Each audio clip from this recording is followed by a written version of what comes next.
Здравейте, приятели! В днешното видео ще правя видео как ще изследвам изоставен ресторант. Този изоставен ресторант е близо до Lidl в Родина, в квартал Родина. Направо да не ви губя времето и да започваме с главното видео. Добре, приятели, вече сме близо до ресторанта. Ето тук се намира. Просто ако се чудите как започва от тук входа, просто нямаше откъде друг вход и намерихме тук са скъсали някакви наркомани, пияни, каквито и да са хора. Сега сме в ресторанта, някъде вътре в двора, където се е ял.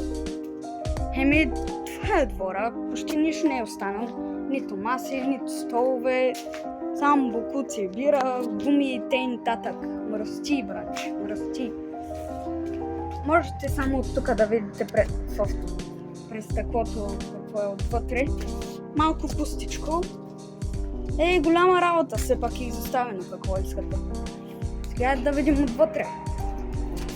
Само че ако се чудите как ще вляза, няма да разбивам никаква врата, защото както виждате, вратата е заключена. Но ще влезем от ето тук. Малко съм луд, знам, но ще трябва да минем. Направо ще се видим вътре. Добре, хора, вече сме вътре. Просто не ме питайте как влязох, защото влязох по най-смотрения начин. Добре, това отвътре. Може би ми чувате гласа двойно или тройно. Да, защото е пусто и няма почти нищо. Хайде да видим тук малко по-навътре. Не е все пак малък ресторант. Малко е голям. Ма много пусък. Добре. Тук предполагам е било някаква мивка и кухня. Не знам каква е тази порта.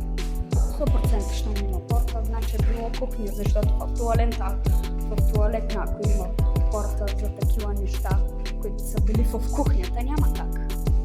Тук има emergency входове, изходи, ето вижте exit, ако се случи нещо.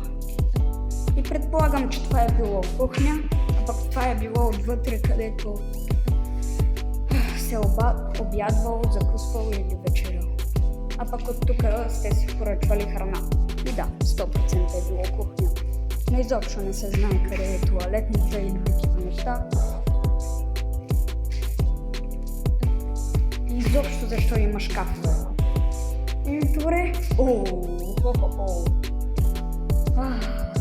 Какви неща. Милиони байджи. Изоставена сграда. Какво искате, какво очаквате? Тук нещо се е строяло. 100% е нямало почти нищо в началото. Просто се е строяло. И се казали, бре, що па да строим и край. Не се знае. Може да е било нещо преди това. Ама не се знае коя година е изоставена и разрушена. Тук па има още кабели, невъзможно. Добре, хора, това беше моето кратко видео. Не беше чак толкова дълго. Надявам се да е харесало видеото, не беше кой знае какво. Исках само да ви покажа тази изоставена сграда, за какво става на въпрос. Вижте, защо трябва да се правят такива неща и да се замърсяват майката природа? Кажете ми.